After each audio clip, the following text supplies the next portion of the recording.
Hello there, welcome to the Comments, a collaborative project by Espreso.Global and Ukrainian media. I'm Olena Solodovnikova, and it's great pleasure for me to be joined by Russian-American historian and writer Yuri Felshtinsky. Hello, Yuri. Hello. In the Russian elections, Putin has won with 87% of vote. What does this figure mean for the standards of a dictatorial region? Well, if you remember, after they annexed Crimea, they claimed that 86% of Russian population supports annexation of Crimea. This is 2014, of course. So now they decided to increase this percentage slightly, right? I think there is a different formula of understanding what is the level of freedom in Russia. You actually should deduct this percentage from 100, and then you will get what 12.4. That's precisely what's happening, right? And then it's very interesting because if you start to check, for example, Moscow, I'm sure you will see that this percentage is smaller, right? Meaning that there is less support for Putin in places like Moscow, for example, and the highest percentage I'm sure you will get in places like Chechen Republic, which is under Kadyrov, who controls everything in Ichkeria. So. And again, this would be the deduction. The same. If you apply the same deduction, you will realize that the level of freedom in the Chechen Republic is, of course, smaller than in places like Moscow.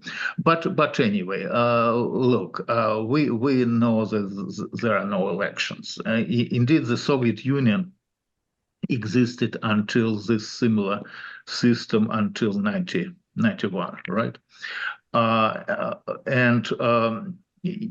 People would come to vote. They will have names printed actually on a bulletin, and they just drop it in a box.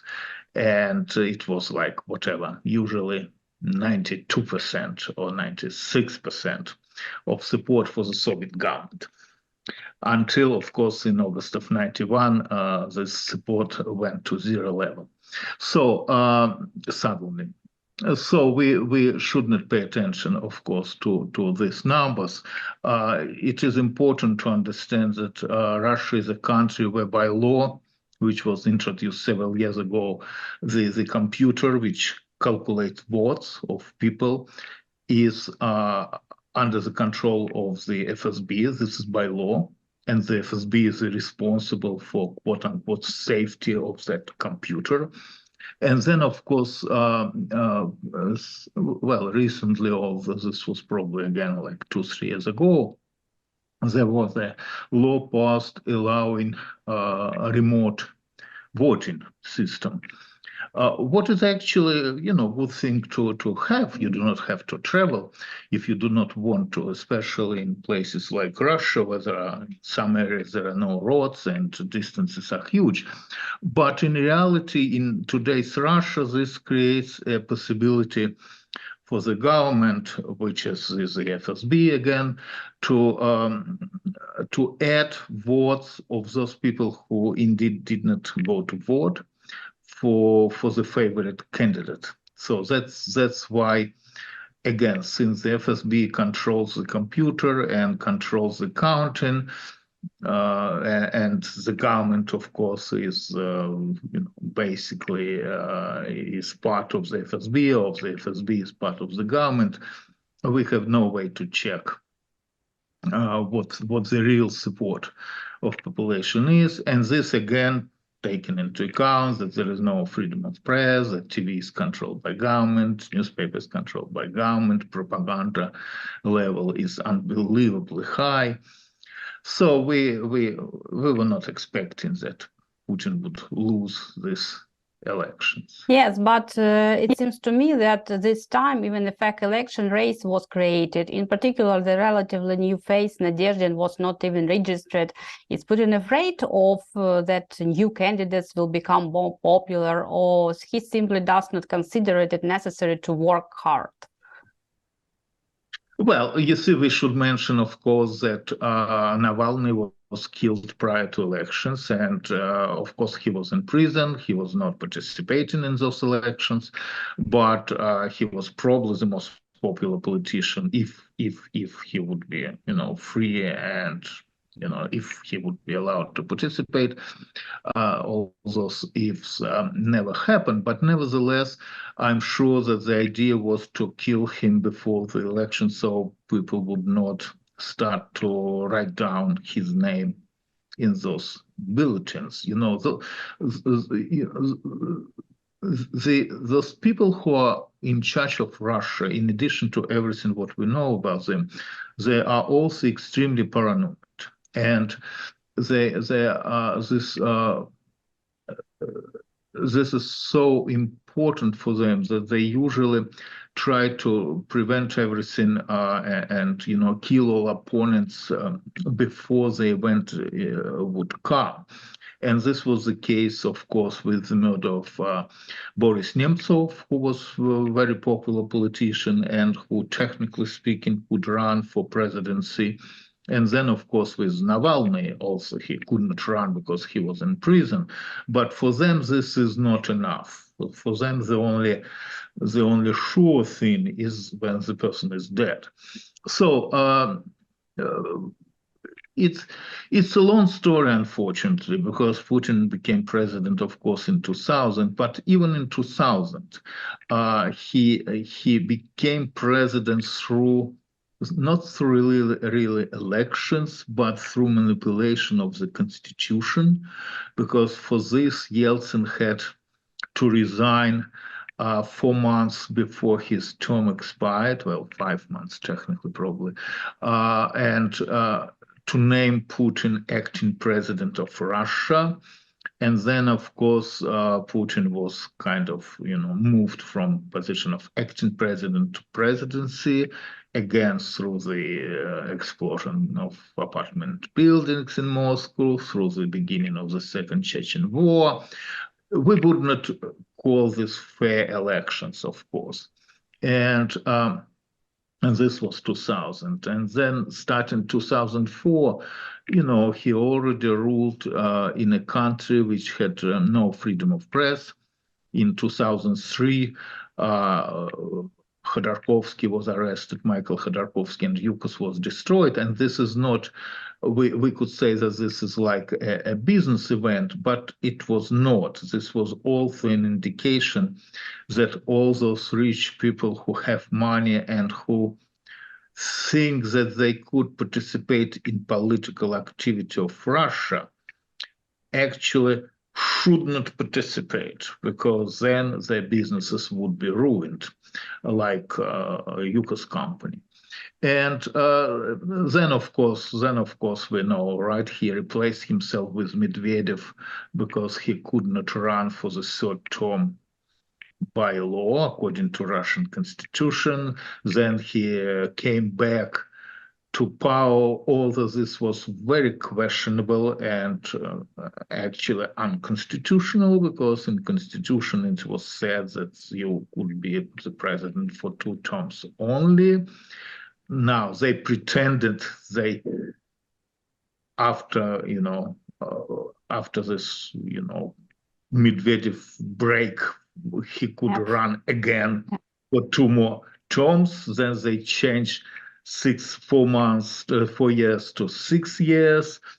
And then actually Putin passed a law allowing him to be president until 2036. Everything what I was saying has nothing to do with free elections. I mean, there are no free elections. There are no elections in Russia. I mean, Yep, it's yep, just. yep.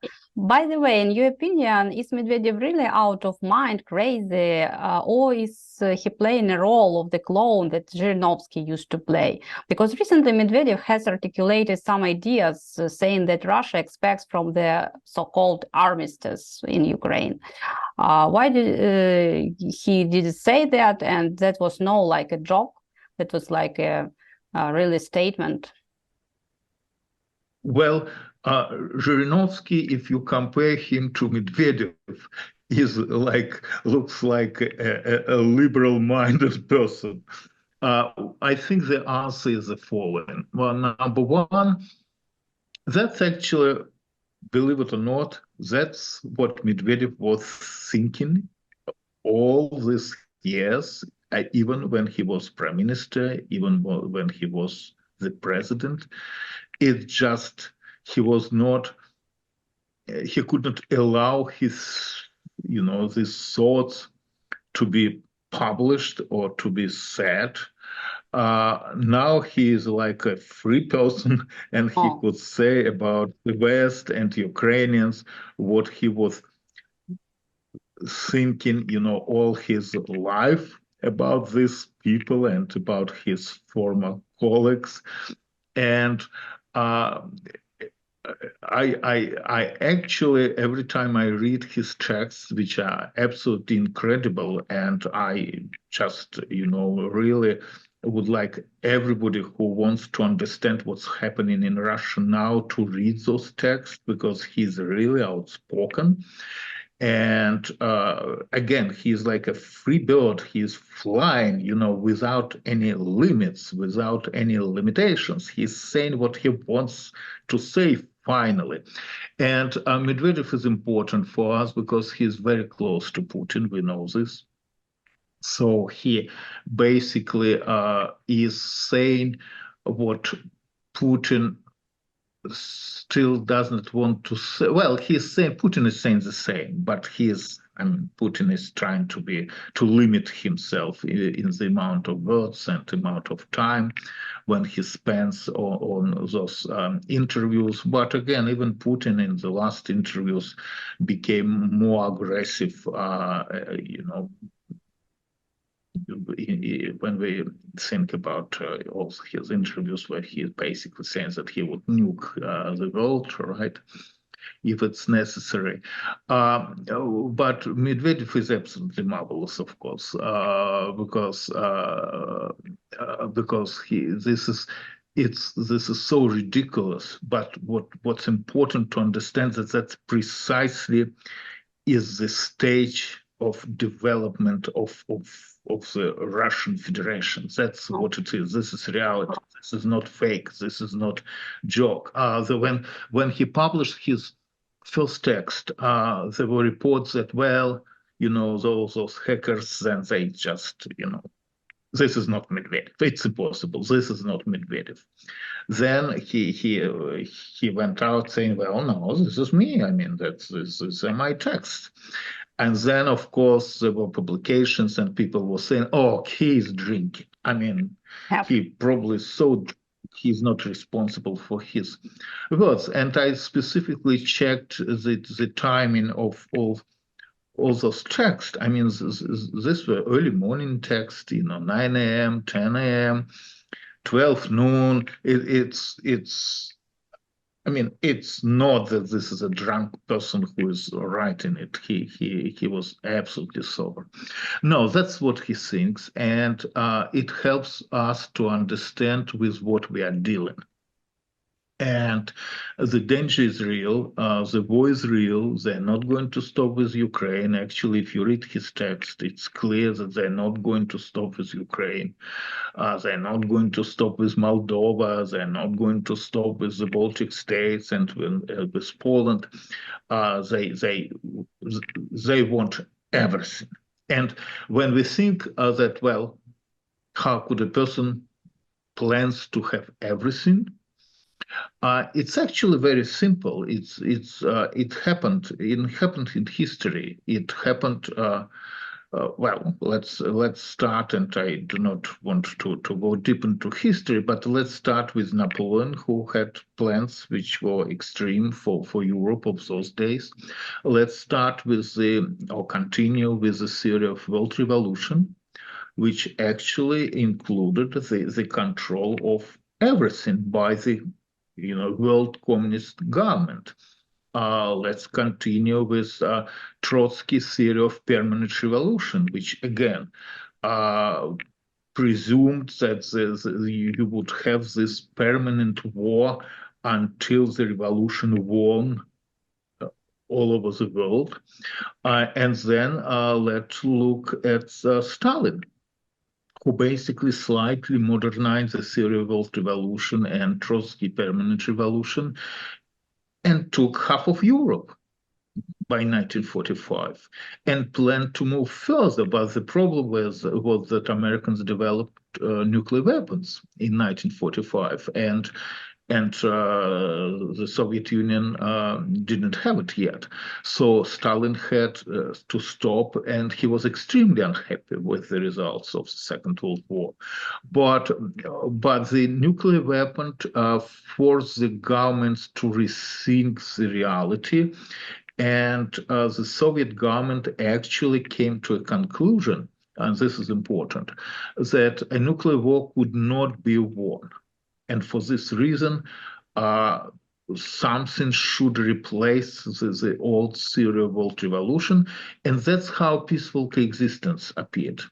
That Americans and the Soviet Union basically agreed that because of nuclear weapons, they should not fight, and they should create a new form of coexistence, right? And we know this as peaceful coexistence. And that's what we had until 1991. When the Soviet Union collapsed. And then Putin, after invasion of Crimea, announced a new theory that actually Russia could win nuclear war. This is absolutely ridiculous theory and a ridiculous format of existence, but that's what they are selling to population for internal purposes, and that's what they're using for abroad to try to frighten the world. Because if you look at history of the Russian-Ukrainian war, which started on 24th, the full-scale invasion, right, so-called, which started on 24th of February, the plan was not to fight. The plan was to accept capitulation. And they were actually seriously thought that they will accept first capitulation of Ukraine, then they would proceed to Moldova, then they would demand the return of the Baltic states into the new whatever Soviet Union or the old Russian Empire, whatever this is. And then, as Putin actually was saying, they would like to have the return of the influence which the Soviet Union had. Right, and basically he wants, all those countries which joined NATO, to withdraw from NATO. This was the idea, which didn't work because Ukrainians started to fight and because they refused to capitulate. And now all they have after this 2 years of war, which, of course, terrible for the world and first of all for Ukraine, but which didn't go well for Russia and doesn't go well for Russia. All they have is this nuclear bluff. But the question is if this is bluff or not. And of course, there is no answer to this question. And by the way, no one, of course, knows, including Putin, including Medvedev, what this is actually is nuclear war. I mean, but what is this? What the world is going during or after the war. I mean, no one actually, not a single person, trust me. And so they're using this, and well, we incline to think that this is bluff. And there is a very good chance that this is bluff, although I'm slightly nervous of the existence of nuclear weapons in Belarus. Yeah, but I know. I And just want to clarify, because previously you predicted that Putin could use nuclear weapon against the EU countries from the Belarus, and that's why he transferred the nuclear weapon here. But was it really necessary from the technical point, or is it intimidation purposes, frightening purposes for the world? well, precisely, but this is my point. If this would be done for intimidation or to frighten the world, they would move it to Kaliningrad region, because this is still the territory of the Russian Federation. So the question is, why do you move it? And Kaliningrad, by the way, is strategically positioned quite well for this purpose, because from Kaliningrad you could reach Portugal even without any difficulties. While from Belarus, it's still far away. So the question is why you move nuclear weapons to a foreign country.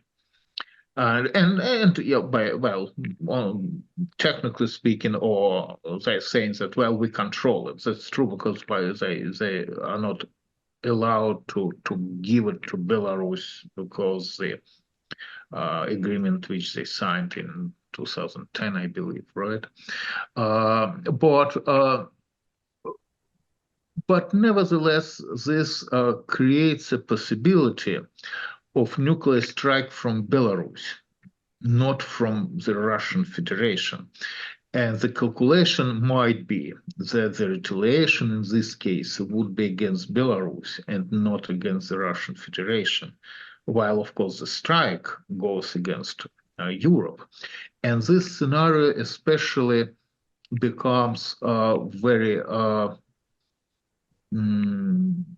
serious if we consider the possibility of Trump winning elections in November of this year and withdrawing from European affairs on the 21st of January of 25, as he so far promises to do, because in this case, Europe would lose the nuclear umbrella of the United States. And then the Belarusian factor, when nuclear weapons are in Belarus, fighting against just two nuclear countries in Europe, France and Great Britain, becomes a factor. So that's why I became the date was announced that Russia was planning to move nuclear weapons to Belarus.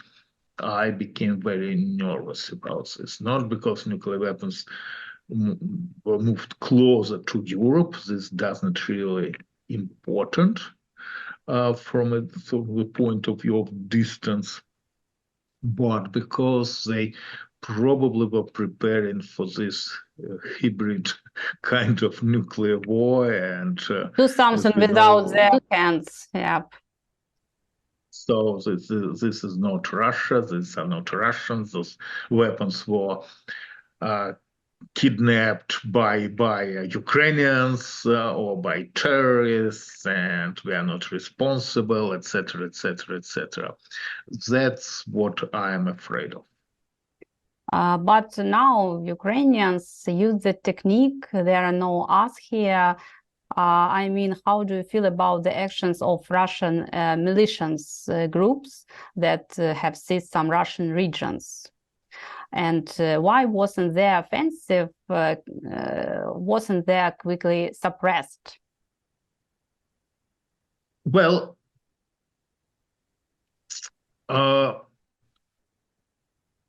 Russia is a very strange country. In many ways, it is a strange country. And just another strange thing about Russia is that this is a huge country, but this is a country of one city. And this city is capital of the country. So in 1917, it was, Petrograd. Today, it is Moscow. And fortunately or unfortunately, because indeed I would say that fortunately, everything depends on one city in Moscow. So Ukrainians are not able to advance into Moscow, of course, and they do not need to, honestly. But what they have to do, and I'm saying this for some time, they of course have to strike against Moscow.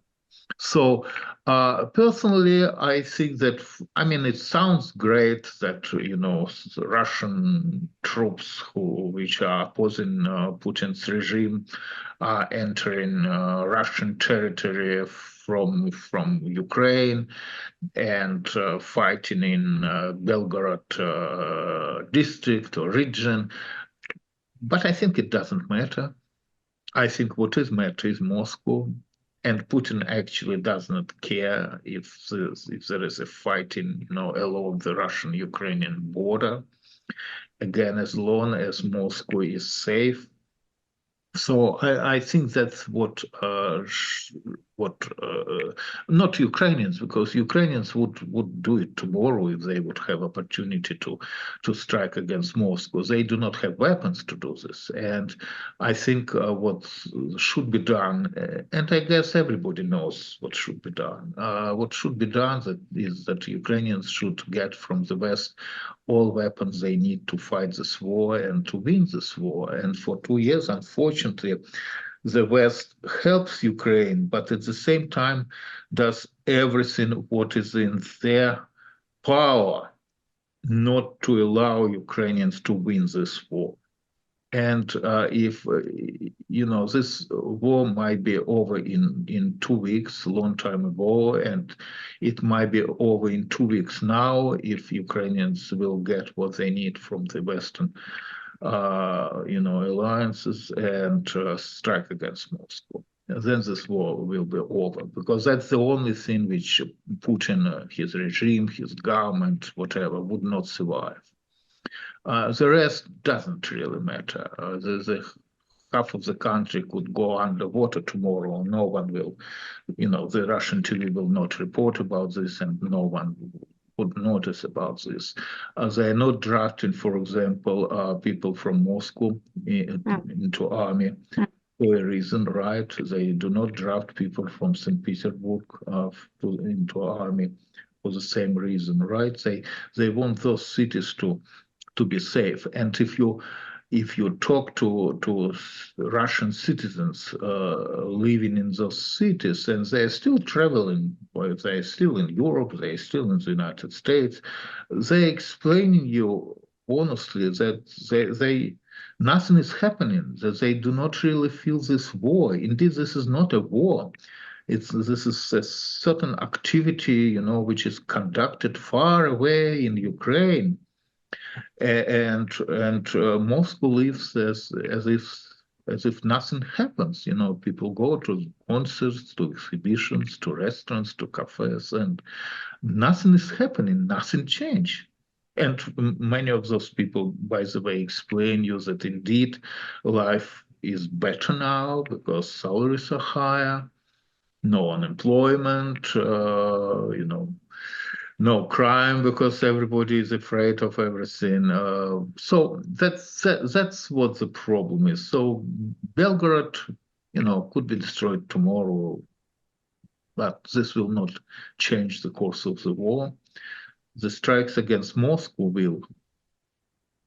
Okay, but in this case, if Putin doesn't matter about the small cities, can Ukraine claim to annex the captured cities and villages, referring to the fact that the cities belonged to the Ukraine about 100 years ago, for example, Belgorod and some Kuban regions, towns?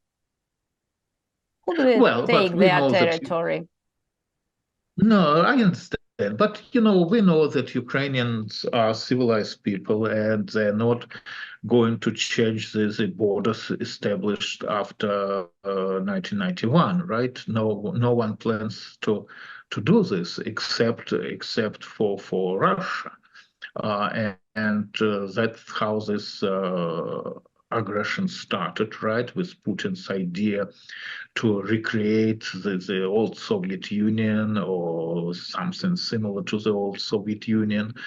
And that's where it's going to end, of course, because he would not be able to do this.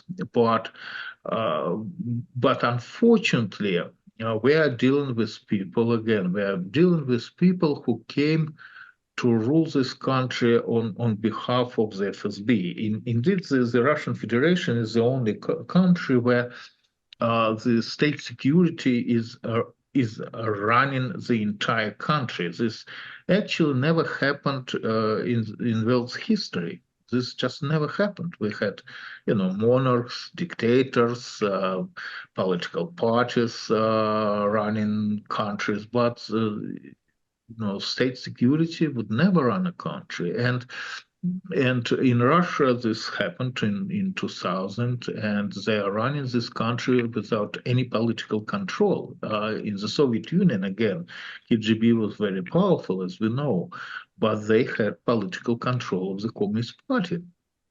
Since 91, of course, when the Soviet Union collapsed and Communist Party basically stopped to exist and to have monopoly for political power, the KGB since 2000 is running this country without any political control. That's why Russia is the only country in the world where political parties are not fighting for presidency, for example.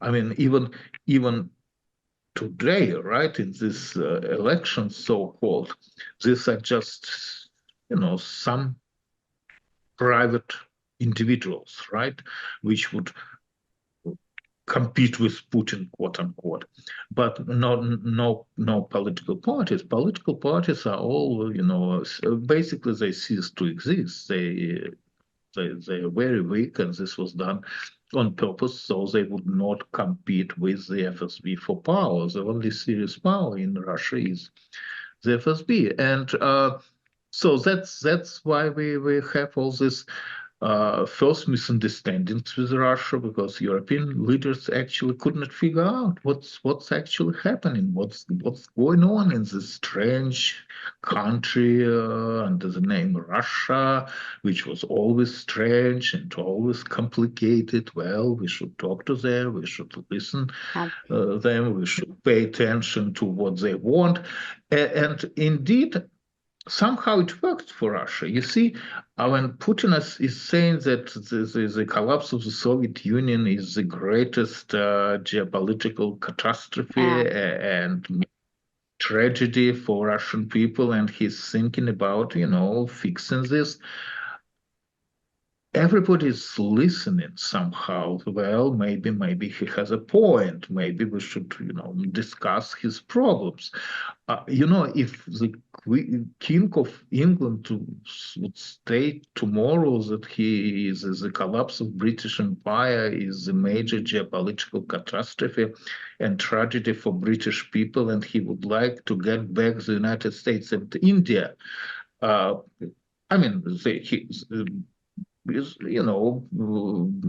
Britain's probably would send him to a mental hospital, right? Yeah. But if Erdogan would state tomorrow that the collapse of the Ottoman Empire is the greatest geopolitical catastrophe for Turkish people, and he would like to rebuild his empire back, right?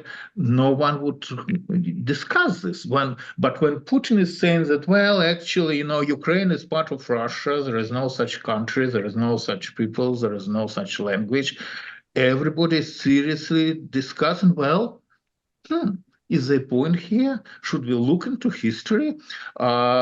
Is Ukraine real? Are Ukrainians exist? Is the language actually the same or different?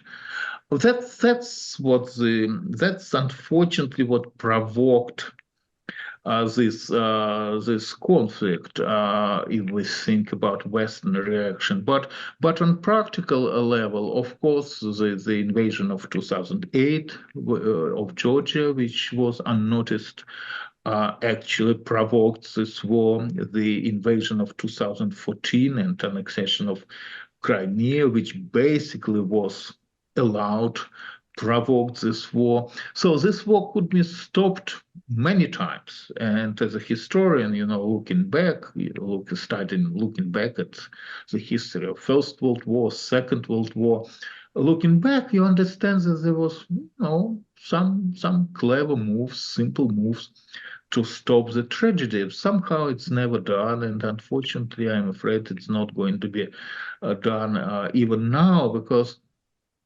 again, instead of thinking about moving NATO troops into Ukraine, what was very nice of Macron to mention, right? Because this indicates that at least he now realizes that this war is very serious. You should just give Ukrainians what they need to win this war, because the Ukrainian army, after 2 years of experience with all Absolutely. those losses, right, is the most professional army in Europe, and you could not. I mean, NATO troops are great, of course, but Ukrainians are fighting much better. Just give them weapons. It's so simple. And again, this should be done on 24th of February, but it's not too late even now. But at one point, it might be too late again for two reasons. One, we have this great danger coming in the form of Donald Trump, and two, the longer this was continuing, more people are killed, of course, and we are becoming more and more cynical because of this. And we accept the reality, today's reality, which is much worse than it was a year ago, or 2 years ago, or 3 years ago. And 3 years ago, no one would seriously discuss the possibility of nuclear war in Europe. This would be a ridiculous discussion. I mean, people would say, well, are we crazy? I mean, why are we discussing nuclear war in Europe? I mean, it's ridiculous, right? Today we are discussing, well, Putin is saying, well, we will nuke you, and Macron is seriously saying that, well, we have nuclear weapons as well, we will respond, right? We will retaliate. So we now, after 2 years of this war, we really have a discussion whether we will have nuclear war in Europe or will not have nuclear war in Europe. How nice. But this is the result of this war, which Europe unfortunately allowed Putin, well, Europe and the United States, right, unfortunately allowed Putin to have, while he should be stopped immediately, or on the 24th of February. Indeed, I would argue, of course, that he could be even stopped on the 23rd of February, that we easily could prevent this war. All you would have to do is move NATO troops to Ukraine before the war as a response to so-called Belarusian joint military exercises in Belarus, because it was clear that those troops are moved to Belarus to invade Ukraine. So all you had to do to prevent this war is response the same way, like announcing joint military exercises between Ukrainian troops and NATO troops.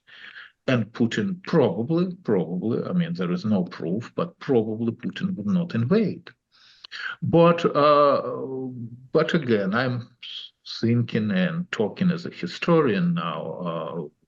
So it's very easy for me to be a historian of a war. But even today, again, the way to win this war is the way it was 2 years ago, just to give Ukraine everything Ukraine needs and allow them to strike against the territory of the Russian Federation, because you cannot win a war if you are not allowed to strike with modern weapons against your enemy. This is just impossible, even in theory, if possible. So that's why instead of strikes against Moscow with contemporary missiles, we see the invasion of kind of small troops of Russians, right, who are trying to free Belgorod. Yes, and what are the chances that the West will consider the results of elections illegitimate due to the numerous violations? For instance, the ability to vote using the Ukrainian passport, the LNR passport, that is some kinds of lioness. They use it and vote for Russian president. What do you think about that? Well, this is a kind of trick, right? That's what Germans were doing, by the way, when they had the same idea, the same slogan, uniting all Germans in the borders of one state, right?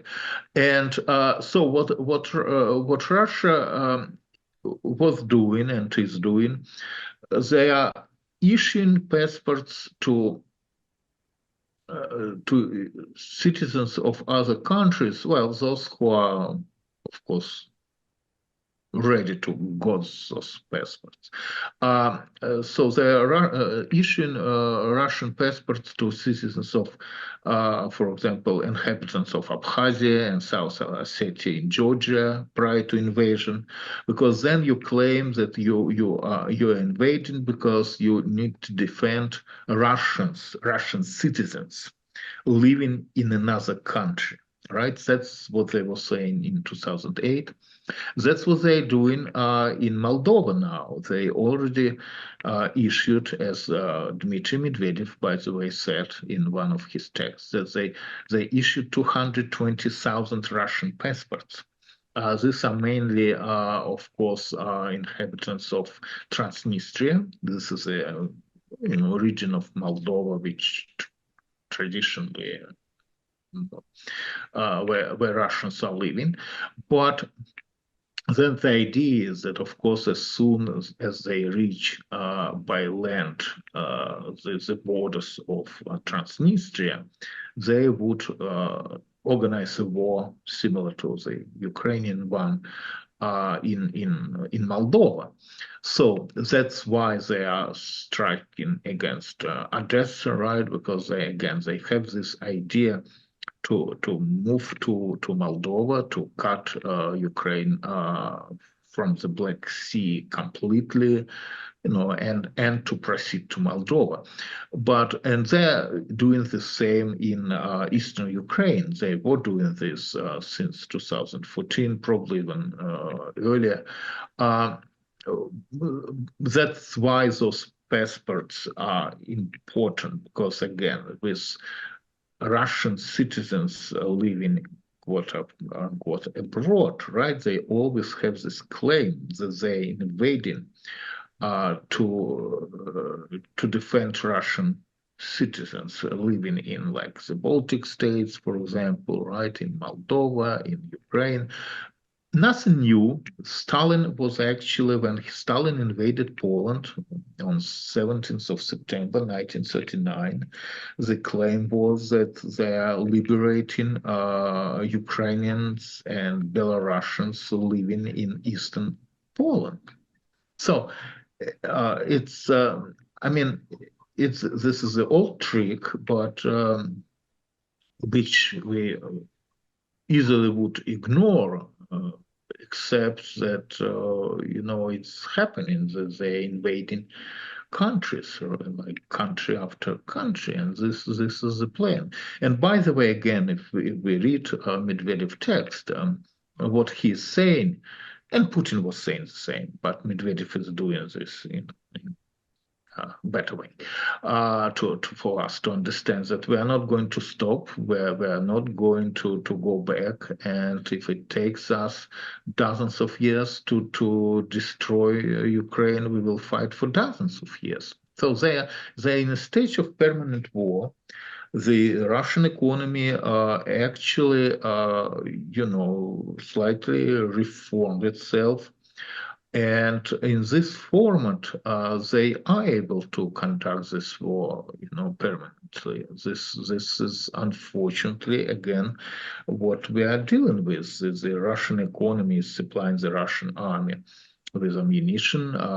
If they do not have enough, they get it from Iran and from North Korea. China, of course, is reimbursing North Korea for everything what is sent to Russia. Indeed, this is China which is sending weapons to Russia in reality.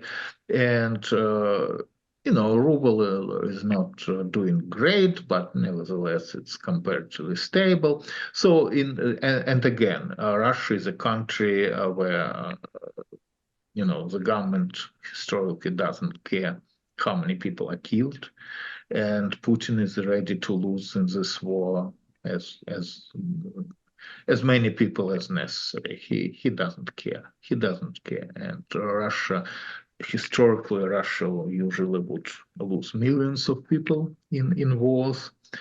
And people do not care. I mean, life is very cheap in Russia.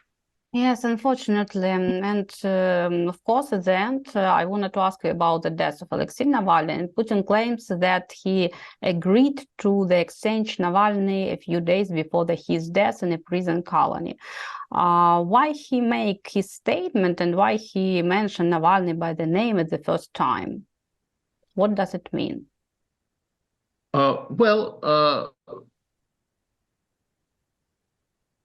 I think the intention was to kill him, not to release him or to exchange him. And we know that they were trying to kill him in 2020, and this was for them like unfinished operation. So they arrested him, of course, as soon as he came back to Russia after recovery in Germany.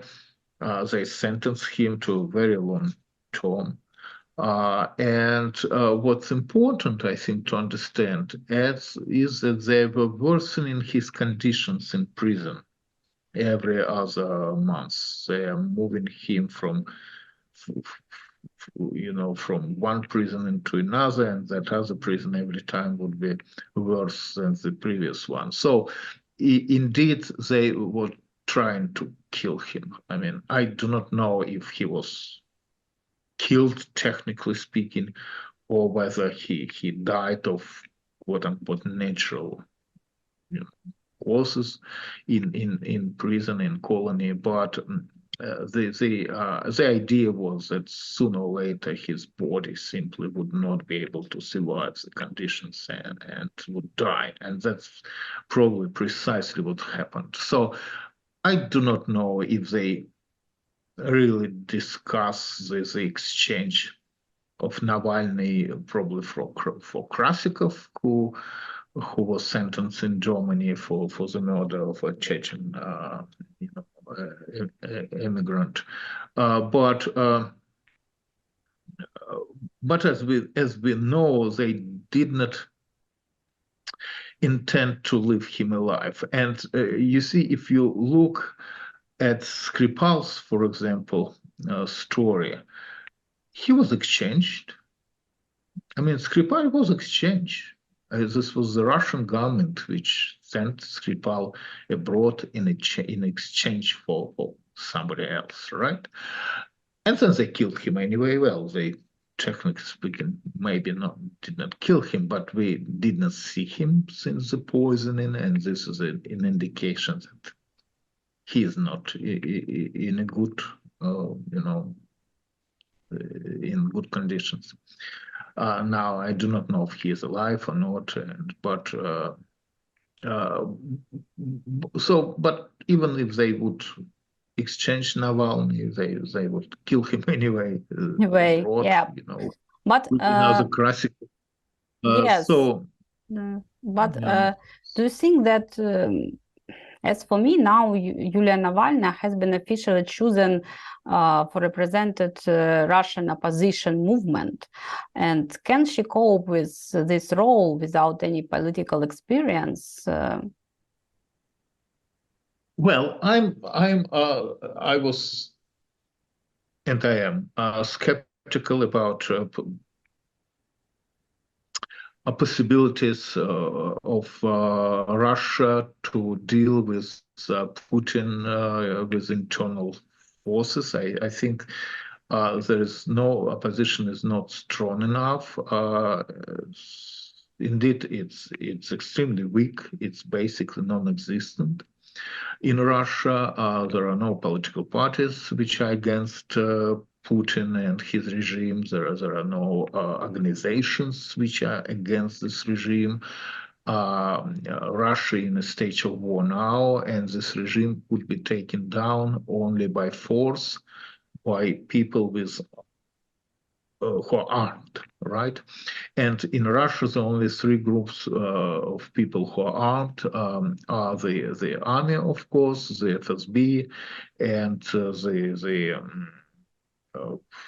Rosgvardia, right, which is kind of internal army organized by Putin for himself. So, and all those structures are, are supporting Putin, and I do not expect them to revolt against Putin and his regime, because this is their regime. I mean, they were building it since 2000, and since the borders are open, the majority of people who are opposing Putin left Russia. And this is important to understand, because if those borders would be closed, then we could expect, the opposition to become stronger and stronger and stronger within those borders, and who knows, maybe that opposition would become powerful in terms of amount of people who are against the government. But as we know, all those people are abroad. They live abroad because for a good reason. They understand that it's impossible to fight against this regime, that it's very risky, and there is a good chance that you might be killed in the process, or put in prison in the process. And facing a choice like this, people prefer to emigrate. So that's why I think the only way, unfortunately, to change regime in Russia is to defeat Russia in the war, since this war might continue for some time, and since this war might escalate as well. I think at the end, of course, we will win. I do not know when, and I do not know at what cost.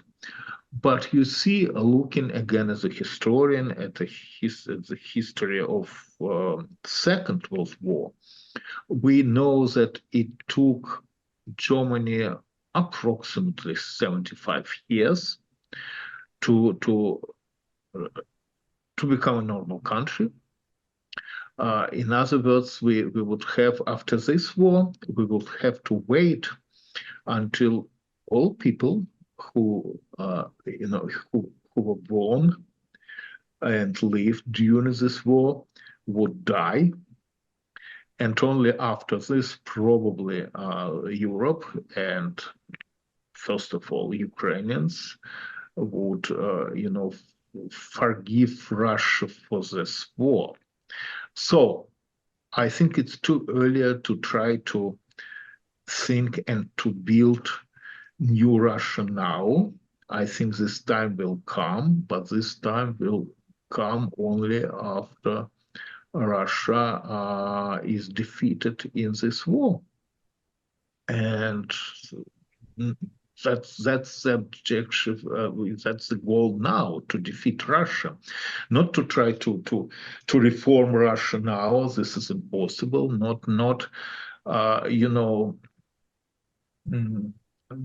to try to reform Russia within the system which already exists in Russia since 2000. This is impossible. We have to concentrate now on defeating Russia. And again, the best way for Europe, by the way, and for the world to defeat Russia is to help Ukrainians to defeat Russia. Then everything will start to heal slowly, but not before Russia is defeated, because they will never stop. As Dmitry Medvedev, thank you very much, explained to us in Russian, his brilliant Russian language, right? That they will not stop. They will not stop. And as he said, well, if we are not able to win, then we will destroy the entire world, right? Because who needs to live in a world if we are not able to win? But that's what we should take into account, and we of course should defeat Russia again, because we have no choice. Not because we would like to, but because we have no choice. Because Putin doesn't leave us the choice.